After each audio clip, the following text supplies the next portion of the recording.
Assalamualaikum warahmatullahi wabarakatuh. Shalom, Om Swastiastu, Namo Buddhaya, Salam Kebajikan, Rahayu, Rahayu. Hai Sobat Muskitnas, senang sekali saya Olive di sini menyapa teman-teman Sobat Muskitnas di Ngopi, Ngobrol Pintar di Museum. Kebetulan di hari ini, 14 Juni, merupakan hari Purbakala ke-108. Bicara soal Purbakala, pastinya tidak jauh dengan yang namanya arkeologi, seperti itu, dalam menghidupkan kembali sejarah masa lampau. Maka dari itu, ngobrol pintar kita kali ini, kita akan berbicara mengenai menjadi pemburu masa lampau, ngobrol bareng arkeolog muda. Menarik nih. Dan bersama Olive sekarang sudah hadir dalam ngobrol kita kali ini Direktur Eksekutif Badan Pelestarian Pusaka Indonesia. Beliau adalah Bang Hasbi. Apa kabar Bang Hasbi? Kabar baik, Mbak Olive. Oke. Bang Hasbi udah pernah ke Museum Kebangkitan Nasional? Alhamdulillah, ini adalah yang perdana dan seharusnya besok kesini lagi. Oke, perdana pertama kali ya berarti ya.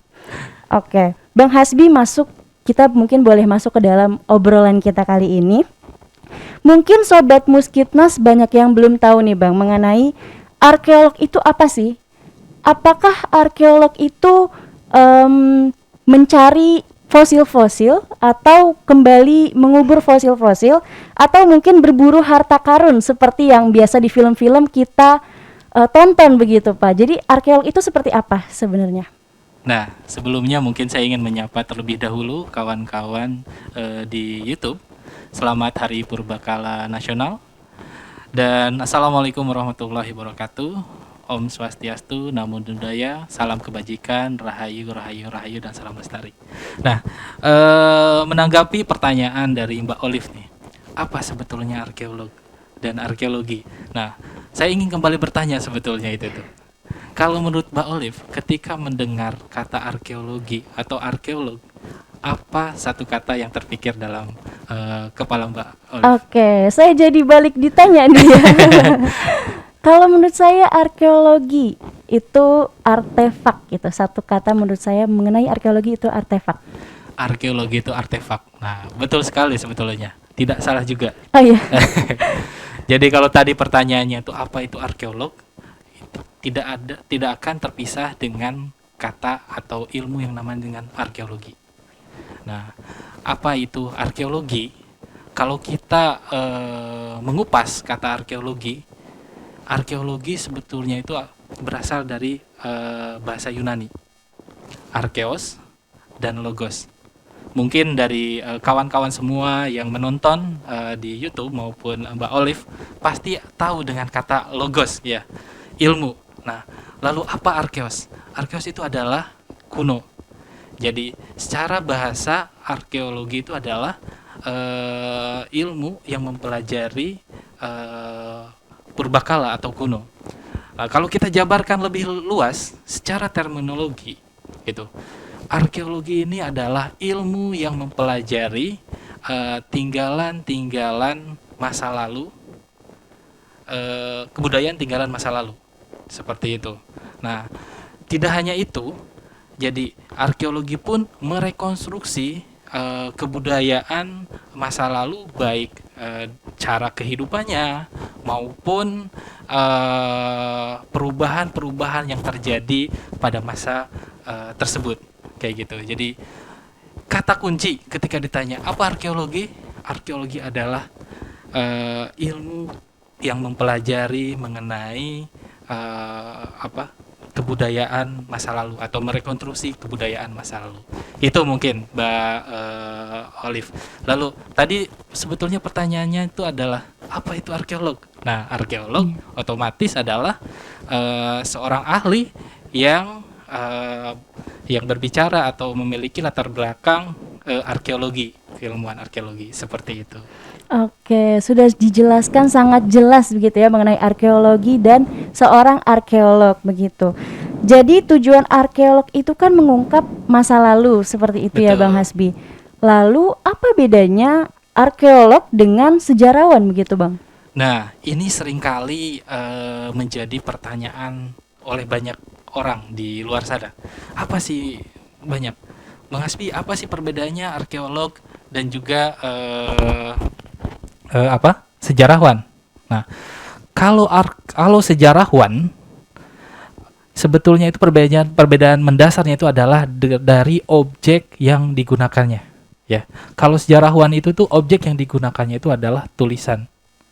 Jadi apapun yang berhubungan dengan tulisan, sejarawan bisa berbicara banyak di situ. Jadi misalnya naskah, arsip. Nah, sejarawan menggali catatan-catatan tersebut dari arsip-arsip tersebut itu, atau menggali sejarah-sejarah itu dari arsip-arsip tersebut itu. Sedangkan arkeolog atau arkeologi berbicara atau objeknya adalah bendanya atau materialnya. Jadi arkeologi itu tuh harus dituntut bisa berbicara dengan objek yang tidak bisa berbicara. Jadi bagaimana dia bisa berbicara lebih banyak mengenai kebudayaannya dari objek terkecil yang kita temukan di lapangan. Itu perbedaannya. Jadi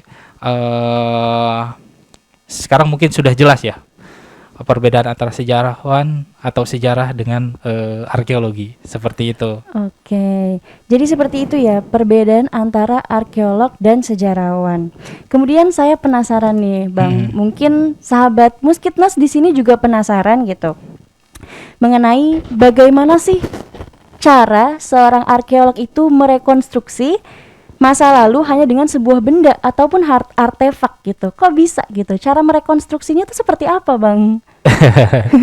Ini hal yang menarik.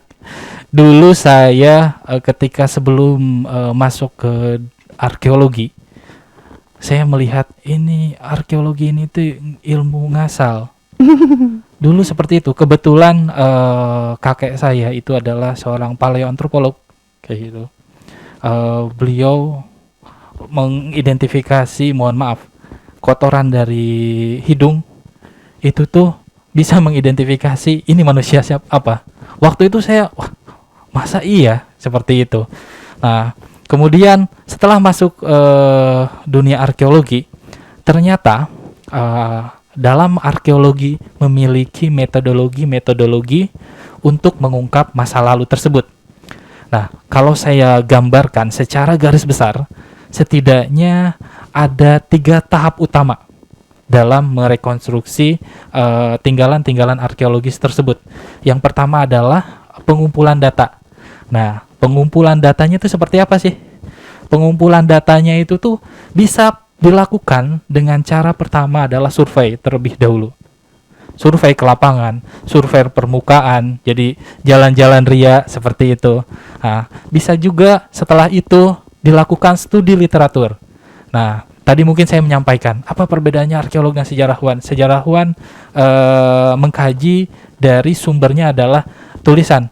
Arkeologi pun seringkali sebelum ke lapangan mereka melakukan kajian-kajian tertulis kayak gitu. Jadi dia menghadiri atau mungkin datang ke sebuah perpustakaan atau gedung arsip untuk melakukan kajian-kajian kepustakaannya. Dan selanjutnya, ini yang mencerminkan dan menjadi pembeda arkeolog dengan profesi-profesi lainnya, yaitu kegiatan ekskavasi atau penggalian arkeologi. Nah, penggalian arkeologi ini menjadi ciri khusus orang atau keilmuan lain tidak memiliki kegiatan ini. Jadi ekskavasi ini seperti mungkin ada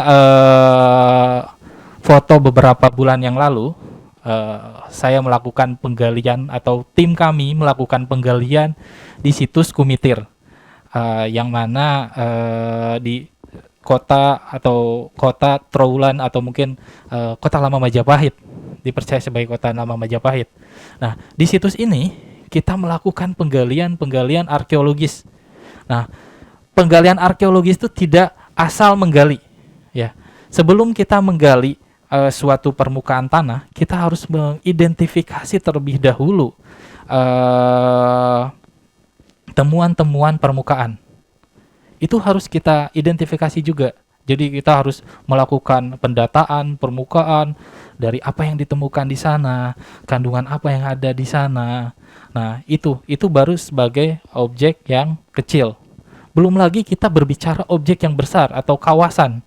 Kita harus melakukan survei kawasan, pemetaan dan lain-lain untuk apa? Untuk mengetahui hubungan antara satu objek dengan objek lain sehingga nanti pada tahap selanjutnya dapat memberikan gambaran lebih luas dan memberikan penjelasan lebih lengkap mengenai situs tersebut. Nah, seperti ini gambar di situs Kumitir dan ini penggalian sudah sekitar kurang lebih kalau tidak salah sudah 20 hari ke-20. Nah, mungkin orang bertanya lagi, 20 hari kok dapatnya segitu gitu ya.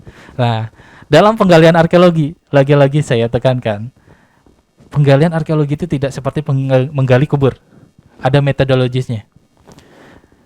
Kalau itu yang kita gali adalah situs klasik.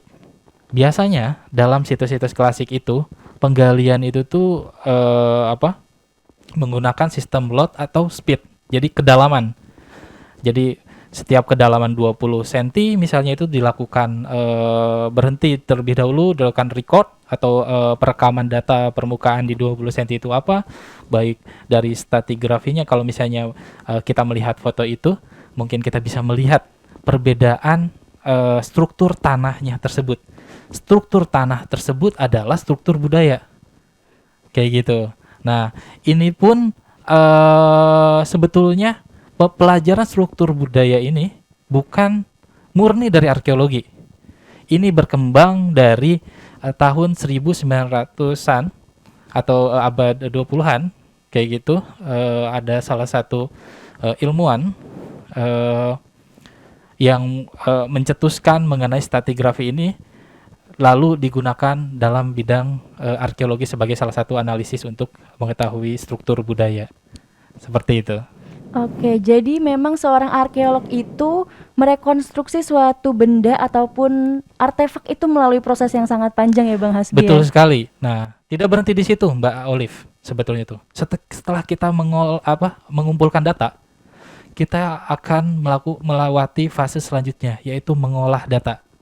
Nah, bagaimana kita mengolah data tersebut? Misalnya itu tuh, kita harus bisa membedakan ini artefak, atau tadi Mbak Olive menambah artefak seperti itu. Ada juga misalnya ekofak, ada futur. Nah, kita harus bisa menganalisis itu terlebih dahulu.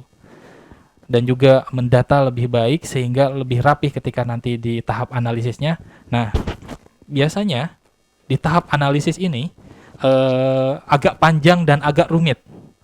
Karena kita harus menghubungkan antara temuan yang satu dengan temuan yang lain dan juga menghubungkan antara kebudayaan satu dengan kebudayaan lain.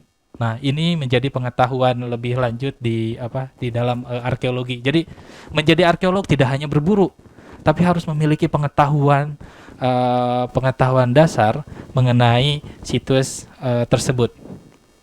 Baik. Nah, misalnya contohnya yang dalam gambar ini ya.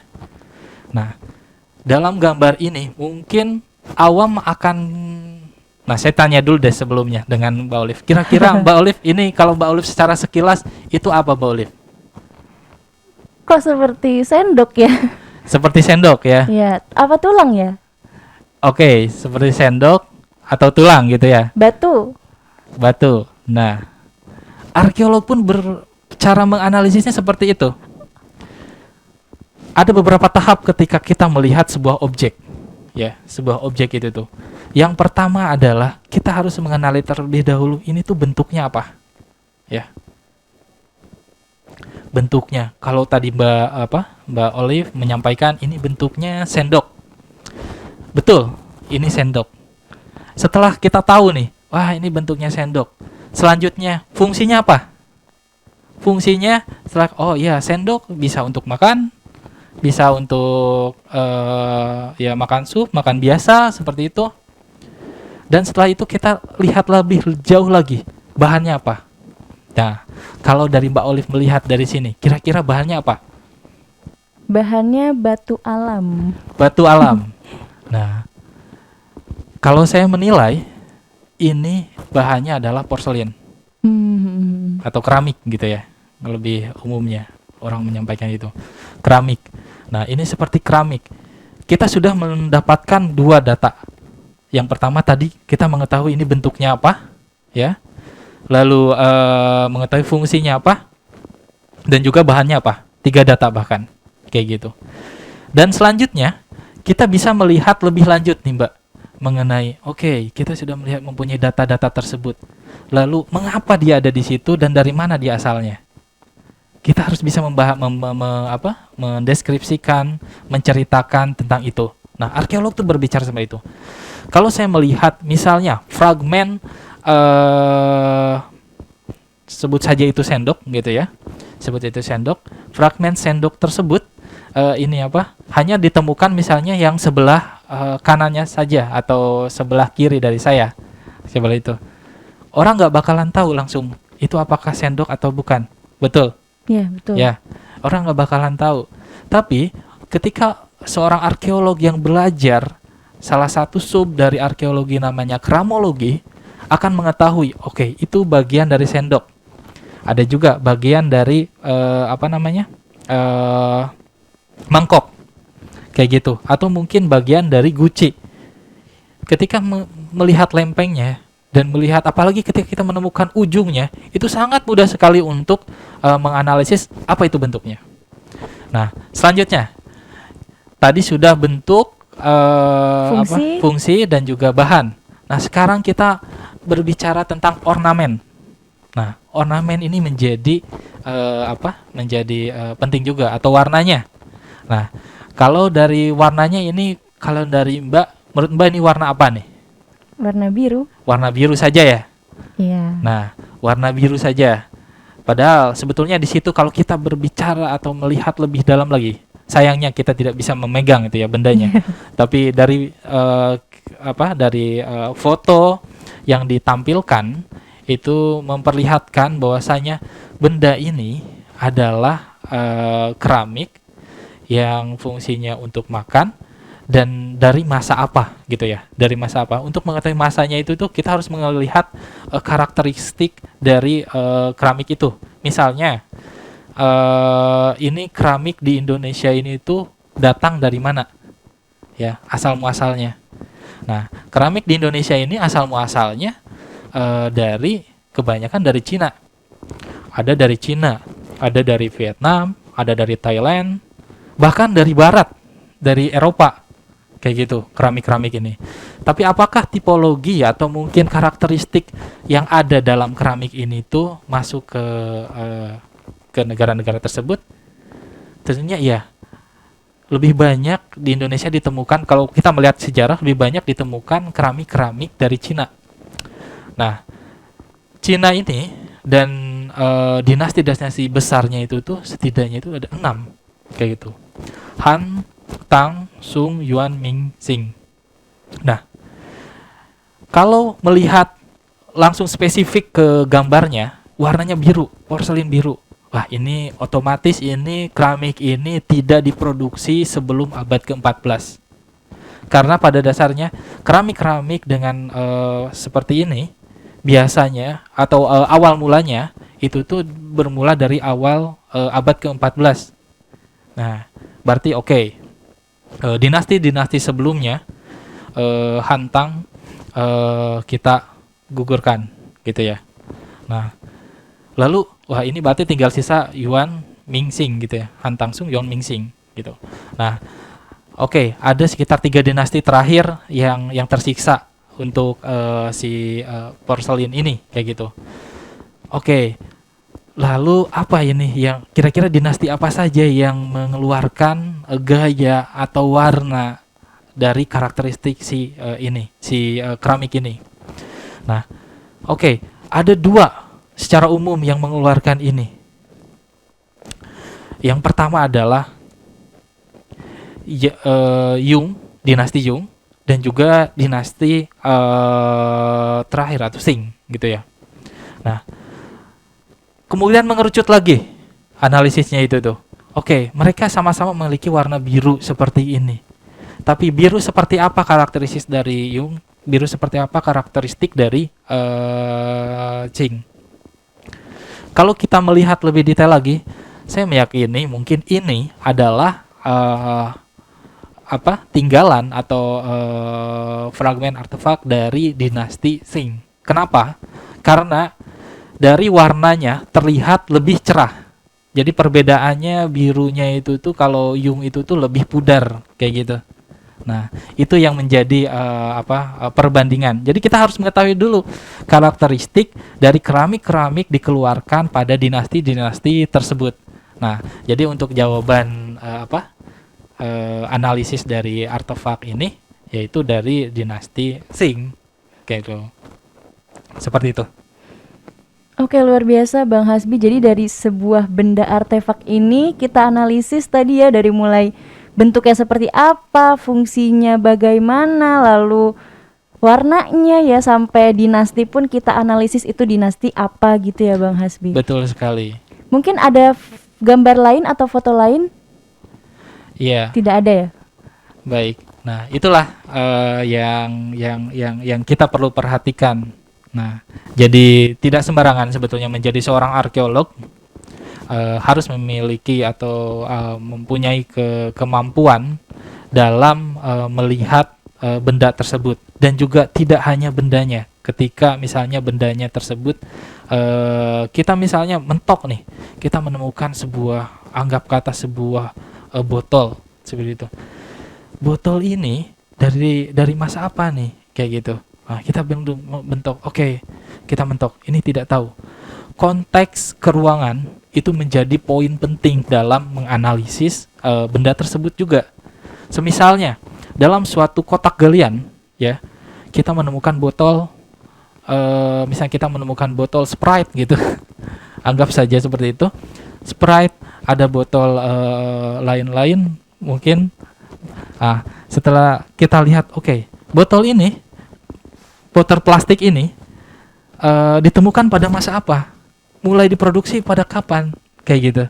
Nah, itu oke, melihat konteks keruangan seperti apa, dan juga kita melihat mungkin dalam stratigrafi juga. Oke, ini ditemukan dalam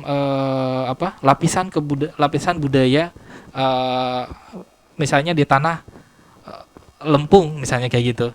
Nah, dalam lapisan budaya tersebut terjadi perubahan budaya seperti apa. Nah, itu banyak sekali korelasi yang perlu dipadukan dalam kepala ketika kita melihat sebuah objek.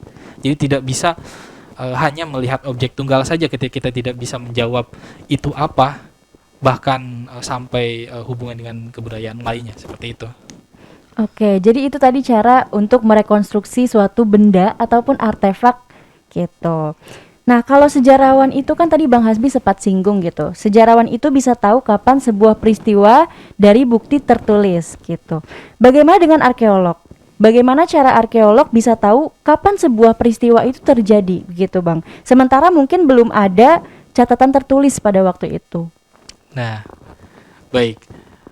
Selanjutnya mungkin untuk menjawab hal tersebut, arkeolog pun tadi mungkin saya menganalogikan atau mungkin mencontohkan bagaimana seorang arkeolog mengetahui masa suatu benda kayak gitu ya. Itu salah satu cara atau metodologi untuk pertanggalan arkeologi. Dalam dunia arkeologi setidaknya ada dua cara untuk menilai pertanggalan arkeologi. Yang pertama adalah secara absolut atau mutlak menggunakan radiokarbon dan juga menggunakan uranium. Nah, mungkin ini banyak dilakukan oleh kawan-kawan arkeolog yang berkecimpung di bidang prasejarah untuk mengetahui umur suatu situs. Misalnya, contoh terakhir menggunakan uranium. Nah, ini sebetulnya belum terlalu populer sekali di bidang arkeologi, tapi sudah dilakukan oleh arkeolog Indonesia untuk mengetahui gua di Sulawesi, untuk mengetahui lukisan gua di Sulawesi. itu berapa umurnya? Tidak ada yang bisa kita tanyakan orang sekitar pun, gitu ya. Nah, dilakukan analisis uranium tersebut dan hasilnya ternyata 45.000 sekian tahun. Seperti itu. Radiokarbon. Radiokarbon. Radiokarbon ini menjadi salah satu cara juga untuk menganalisis pertanggalan yang mutlak atau tepat dalam dunia arkeologi juga.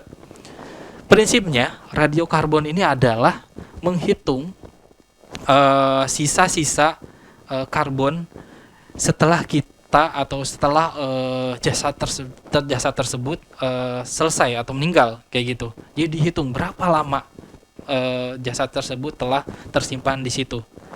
Dan semua objek atau semua jasad-jasad tersebut pasti akan menemukan itu, kayak gitu. Jadi pendekatan arkeologi. Yang kedua, tadi absolut atau mutlak, yang kedua ada relatif. Relatif ini cara yang seperti saya lakukan tadi. Jadi kita menganalisis secara tipologi, misalnya itu keramik yang baru saja kita analisis bersama, bagaimana keramik itu adalah keramik kita nilai sebagai keramik dari dinasti Qing, seperti itu. Dan juga masanya kurang lebih dari abad 17 sampai abad 20, seperti itu. Nah, kita tahu karakteristiknya, dan juga mungkin contoh lain di luar sini kita mungkin bisa mengetahui, seperti bangunan Museum Kebangkitan Nasional. Ini dibangun sejak kapan?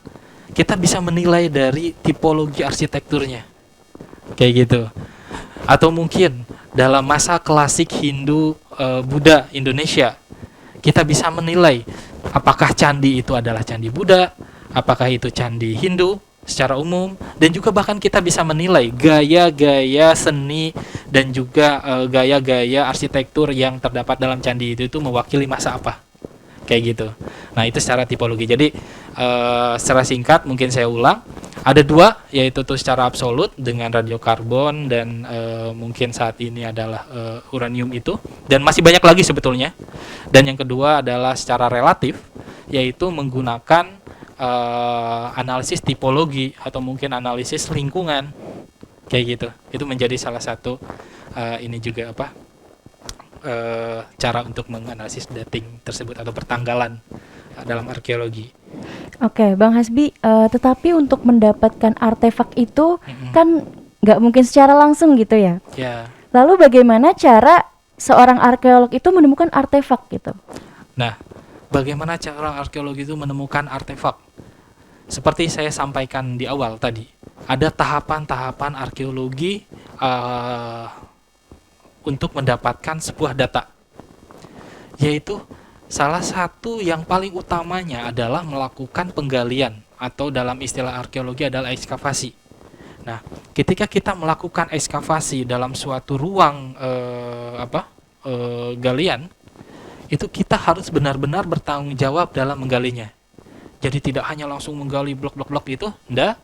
Jadi kita harus melakukan recording atau perekaman secara berkala, apa yang ditemukan dalam dimensi tertentu, misalnya dalam skala 10 cm atau mungkin dalam skala 20 cm, apa yang ditemukan harus kita record, dan selanjutnya hingga dirasakan cukup atau dalam penggalian tersebut, seperti itu.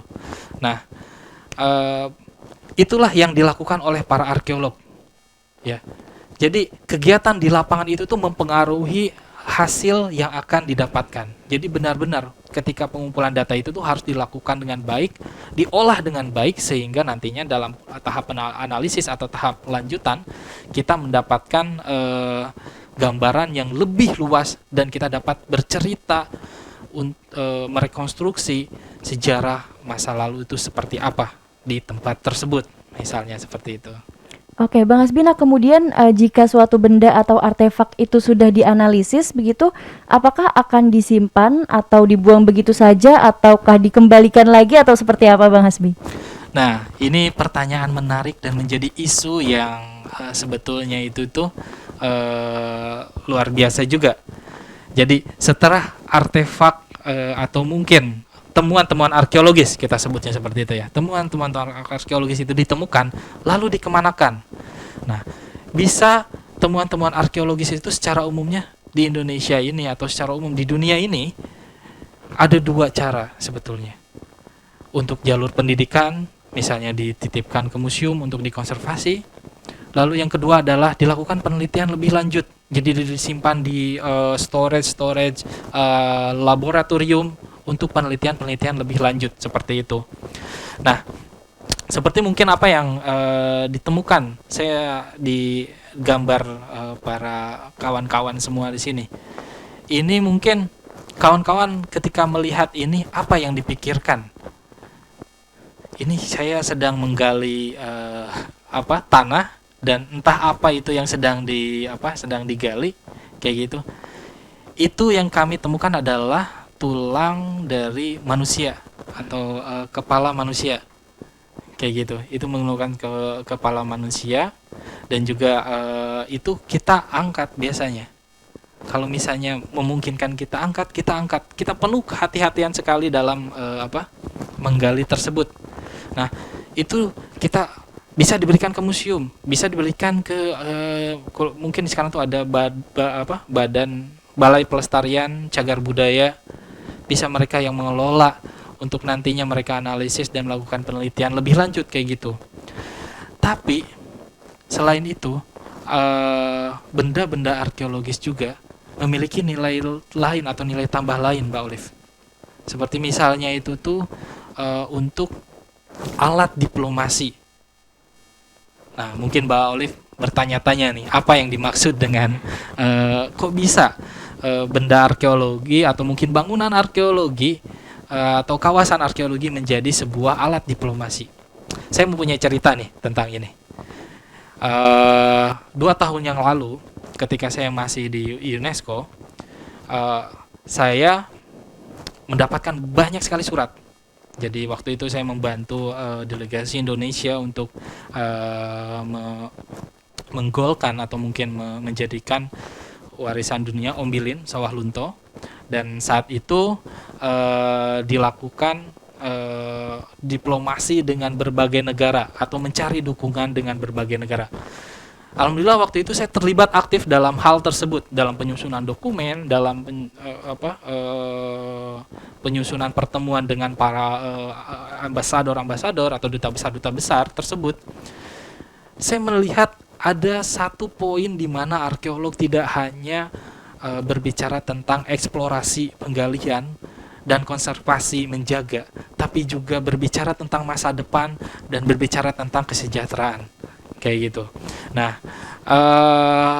di situ sebagai contoh adalah waktu itu saya melihat atau mendapatkan sebuah dokumen surat permohonan dukungan dari negara Suriah waktu itu.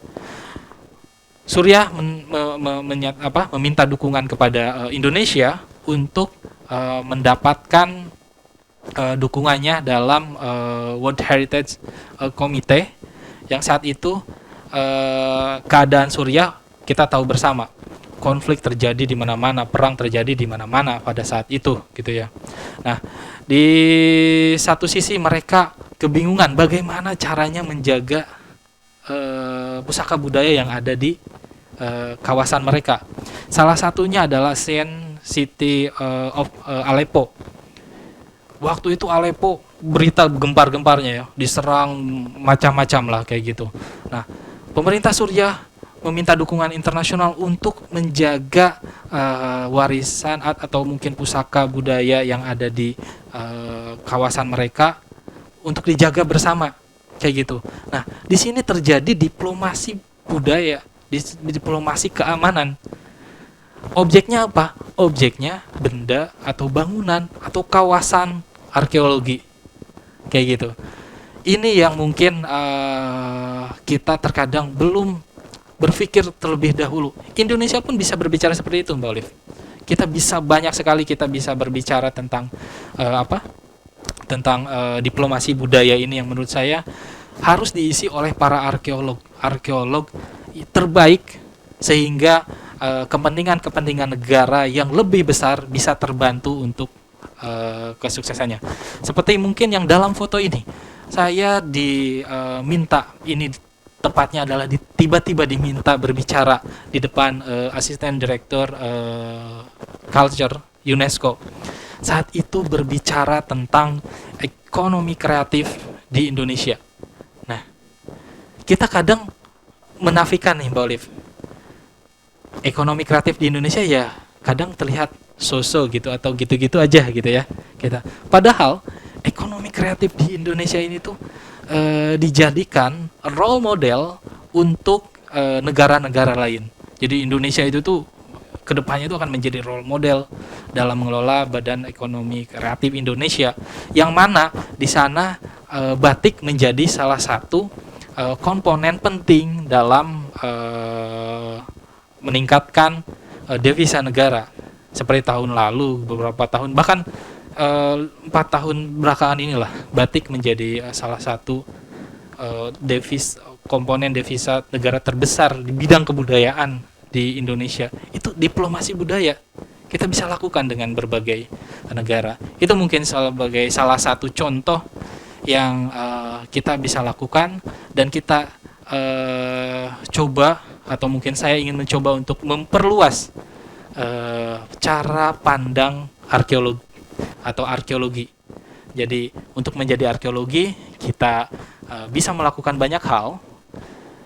Kita bisa merekonstruksi masa lalu, kita bisa menjaga tinggalan-tinggalan pusaka masa lalu, dan juga kita bisa berbicara untuk keberlangsungan masa depan, baik kesejahteraan masyarakat maupun keberlangsungan dunia, seperti itu. Baik, jadi memang dalam arkeologi itu bukan hanya sekedar menganalisis benda, tapi banyak pengembangannya ya Bang Hasbi. Betul sekali. Seperti tadi Bang Hasbi menjelaskan mengenai ekonomi kreatif gitu, lalu juga diplomasi gitu ya Bang.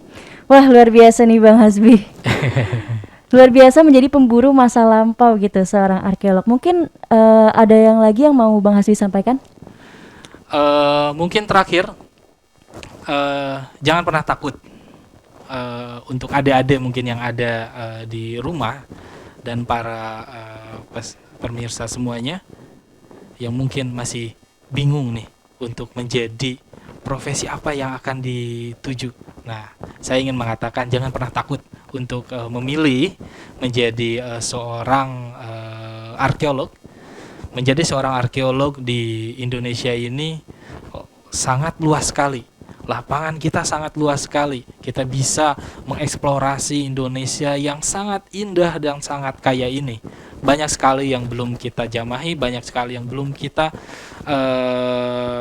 rekonstruksi atau baca. Nah, oleh sebab itu kepada generasi muda yang ingin menjadi seorang arkeolog, maju terus, semangat terus. Semoga takdir membawanya menjadi seorang arkeolog yang hebat dan bisa dibanggakan oleh bangsa dan negara. Mungkin itu. Oke, luar biasa Bang Hasbi. Terima kasih Bang Hasbi sudah memberikan ilmu kepada kita dan Sobat Museum Muskitnas di sini tentang apa itu arkeolog, bagaimana cara merekonstruksi benda dan artefak gitu. Lalu apakah benda atau artefak itu nanti akan dikubur kembali atau mungkin bisa dihibahkan seperti itu ya Bang Hasbi. Betul. Sebelum kita menutup ngobrol pintar kita kali ini, boleh mungkin Sobat Muskitnas di sini subscribe channel YouTube Museum Kebangkitan Nasional, dan jangan lupa like video ini dan juga share ke Sobat Muskitnas lainnya. Oke Sobat Muskitnas, terima kasih sudah menonton ngobrol pintar kita kali ini. Sampai saat ini juga, ketemu di episode berikutnya. Salam museum, museum di hatiku. Museumku di hatiku, aku berguru kepada